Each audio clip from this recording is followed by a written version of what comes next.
पितृ ऋण, दिल को छू जाने वाली कहानी। डैड, मेरी कंपनी का जो नया ब्रांच खुला है न इंडिया में, मुझे उसका चार्ज दिया गया है, तो मुझे अगले हफ्ते इंडिया जाना होगा। पर उत्कर्ष अभी कुछ समय पहले ही तो 1 महीना वहाँ बिताकर आए हो।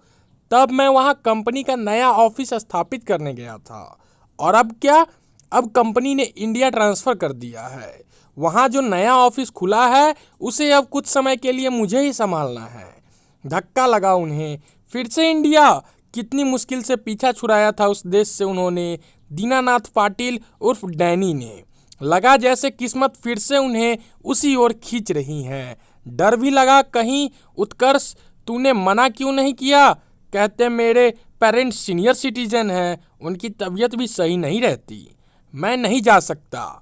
ये सब बातें नहीं सुनी जाती है मल्टीनेशनल कंपनियां में डैड। उन्हें बस अपने काम से मतलब होता है। तो तुम कोई दूसरी नौकरी ढूंढ लो, तुम्हें तो कोई भी नौकरी मिल जाएगी, इतने हाईली क्वालिफाइड हो। ये एक चैलेंज है डैड। कंपनी को जब इंडिया वाले ब्रांच से प्रॉफिट मिलने लगेगा तो मेरा कैरियर ऊंचाइयों पर पहुंच जाएगा। फिर वे मुझे एक एम्प्लॉय से पार्टनर भी बना सकते हैं। उत्कर्ष का जवाब सुन वे चुप हो गए। उत्कर्ष ने डैड को ये नहीं बताया कि उसने स्वयं अपने बॉस से अनुरोध किया था इस पोस्टिंग के लिए। कुछ ही सप्ताह पूर्व इंडिया के पुणे शहर गया था उत्कर्ष अपनी कंपनी की शाखा को स्थापित करने के लिए। काम के बीच में पड़े एक वीकेंड में वह अपनी मौसी के यहाँ चला गया था जो मुंबई में रहती थी। पुणे में खुल रहा तुम्हारा ऑफिस क्या? अरे वही पास में तो तुम्हारा ददिहाल है। क्या नाम था गांव का? अंबोली। हाँ यही याद है मुझे अच्छी तरह से। दीदी विदा होकर वहीं तो गई थी। ये सब जानकारी उत्कर्ष के लिए नई थी। अपने ददिहाल में वह किसी को नहीं जानता था। अचंभित ही रहता कि डैड के तरफ का कोई भी नज़दीकी रिश्तेदार उनके संपर्क में क्यों नहीं है। मेरे दादाजी का नाम क्या था? पाटिल, शंभुनाथ पाटिल। इससे ज़्यादा मैं नहीं जानती। अगले वीकेंड वह अंबोली पहुंच गया था। मन में उठ रहे 1000 प्रश्न के उत्तर ढूंढने। वो कहाँ से आया है, उसकी फैमिली में कौन कौन है, क्या कोई अपना मिलेगा आदि। धड़कते दिल से जब वह गांव पहुंचा तो एक बुजुर्ग से उसने शंभुनाथ पाटिल का घर पूछा। पता तो उन्हें बता दिया, पर थोड़ा आश्चर्य जाहिर किया। कौन हो बेटा? आज तक तो शंभू काका से मिलने शहर से कोई नहीं आया। जब उनके बेटे ने धोखे से उनकी सारी जमीन बेच दी, वह उनसे सारे संबंध तोड़ विदेश चला गया, तब से बेचारे दोनों अकेले ही रहते हैं। जी, मैं उनका दूर का रिश्तेदार हूँ। मन बहुत व्यथित हो उठा था। उसके दादा दादी जिंदा हैं, इतने वर्षों से अकेले रह रहे हैं और उसे पता ही नहीं। घर की स्थिति बहुत अच्छी नहीं थी, परंतु जो वृद्ध दय सामने बैठे थे उन्हें देख उसकी आंखों से गंगा जमुना धार बह निकली। कृषकाय शरीर पर एक छटांक मांस नहीं, पर अपना सब कार्य स्वयं करते हुए। क्या यही उसके दादा दादी हैं? उनके पांव छूते हुए जब उसने अपना परिचय दिया तो उनको संभालना पाना उसके लिए असंभव हो गया। इस मुलाकात ने स्वयं उसे भी बहुत अस्थिर कर दिया था, परंतु इस वृद्ध दंपति की हालत को शब्दों में बयान करना उसके लिए नामुमकिन था।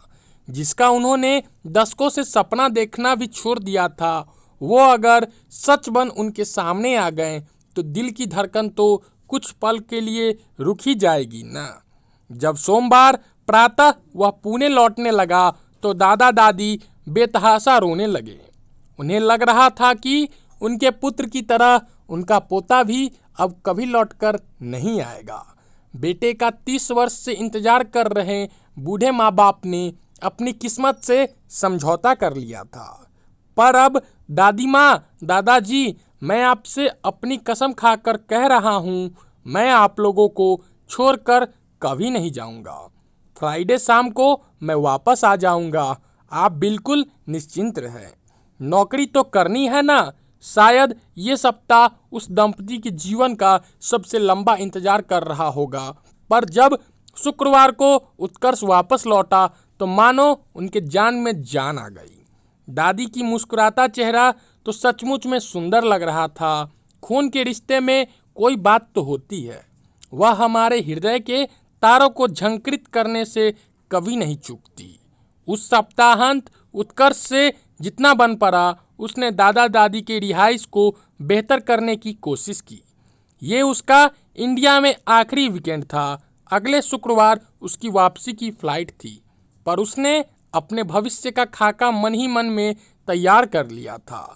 पूरा 1 महीना लगा उसे अपने बॉस को इस बात के लिए मनाने में कि उसका ट्रांसफ़र भारत वाले नव स्थापित दफ्तर में कर दे। इसके लिए उसे न सिर्फ सफलता का आश्वासन देना पड़ा, वरन पहले से कम वेतन पर काम करने के लिए भी राजी होना पड़ा। परंतु उसे इन बातों का कोई गम न था। उसने निश्चय कर लिया था कि अपने दादाजी व दादी माँ की बची हुई जिंदगी में खुशियाँ भरने के लिए वह कुछ भी करेगा। जिस पितृ ऋण को अमेरिकी नागरिक बन चुके उसके माता पिता चुकाने से चूक गए थे, उससे उन्हें ऋण करने का कर्तव्य उनके बेटे का ही तो होना होगा ना। दोस्तों, आशा करता हूँ कि आपको ये इमोशनल स्टोरी दिल को छू गई होगी। ऐसे ही हर रोज़ एक नया कहानी सुनने के लिए और हर रोज़ कुछ नया ज्ञान पाने के लिए हमारे चैनल को सब्सक्राइब कर दे। बहुत से लोग वीडियो तो देखते हैं पर चैनल को सब्सक्राइब नहीं करते, तो अभी चैनल को सब्सक्राइब कर दे और वीडियो को शेयर कर दे।